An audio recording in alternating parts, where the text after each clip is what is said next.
I had tried Le Mans Ultimate on my Quest 3 a few months ago, and to be honest, it did not impress me at all. The driving was good, but the VR visuals were severely lacking, even on my 4090 PC, so I asked for a refund for the game on Steam and moved on. Recently though, the developers made a bunch of updates and announced their partnership with Pimax as their go-to VR platform, so I thought it was only fair I give it another go on the Crystal Super. And I've gotta say, it's pretty incredible how big of a difference it was. If you're not familiar with LMU, it's the official game of the FIA World Endurance Championship and 24 Hours of Le Mans, featuring both hypercars as well as a great selection of GT3 cars, some included, some available as extra paid DLC. Now I'm making this video to talk about the visuals and performance while playing this on the Crystal Super, for which I have a full detailed review that you can watch. But as a quick recap as to what this absolute beast of a headset can do, it's packing a crazy 3840 by 3840 resolution per eye, and I've measured the field of view at 126 degrees horizontal by 102 vertical. It uses QLED and mini LED screens, providing the deepest blacks and richest colors outside of OLED. It's overall a fantastic headset, and while not perfect, it packs quite the punch and has been my go-to option for VR sim racing since I got it. Going back to Le Mans Ultimate, the recent tweaks not only made it perform and look better, but maybe even more importantly, drive better.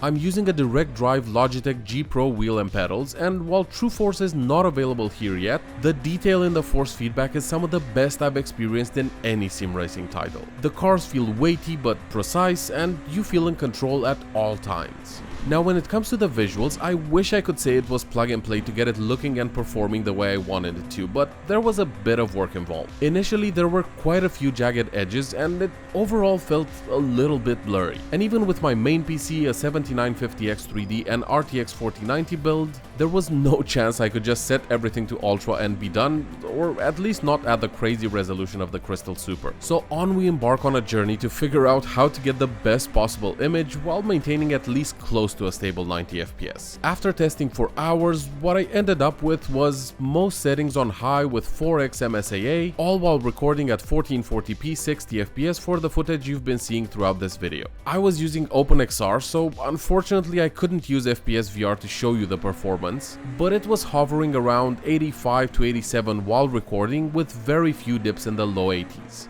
When not recording, it was mostly between 85 and 90 FPS at all times. But there is one important tweak I had to make, which is to lower the resolution in the Pimax software to 75%. That's still way higher than most headsets on the market, and it looked and performed great. An absolutely essential part of sim racing in VR is draw distance, and more specifically seeing clearly as far ahead as possible. This is important for things like brake markers, corner apexes, and of course spotting any potential crashes ahead, giving you the best chance at survival.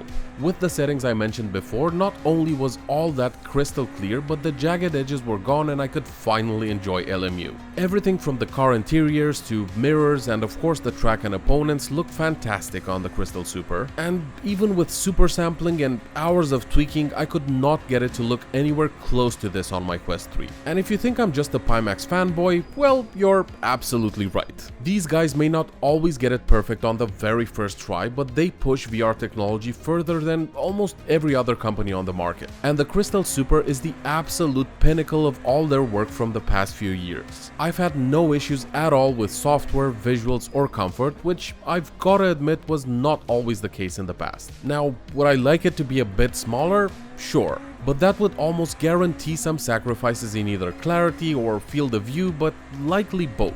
And I for one am finding it very comfortable for long hours of gaming, especially when it comes to stationary, seated experiences like racing or flight sims. Another option if you don't want to spend as much is the Crystal Lite. It's really damn close and costs less than half the price of the Super. So if you're on a budget but still crave that high resolution racing experience, the Lite still definitely is a good option. And Pimax are actually running a flash sale for it with an additional 10% off using my code VRManCave10. So keep an eye out for that on July 5th between 5 PM and 11 PM UTC if you want to save some more cash. When it comes to the Super though, it just cranks everything up to 11. And I for one feel the most immersed I've ever been while driving with it on. The crazy resolution combined with the great field of view are something that's hard to go back from. I did recently purchase an RTX 5090 which I look forward to testing, but I'm currently living out of a hotel room, so it might be a couple more weeks before I can do that. But subscribe if you're interested, and I think with this new GPU it's about to become even crazier, as I expect to be able to run this at 100% resolution with most settings set to ultra instead of high, and still maintain that 90 FPS target. And while I haven't tested it yet, other benchmarks show that for extremely high resolutions like we have in VR,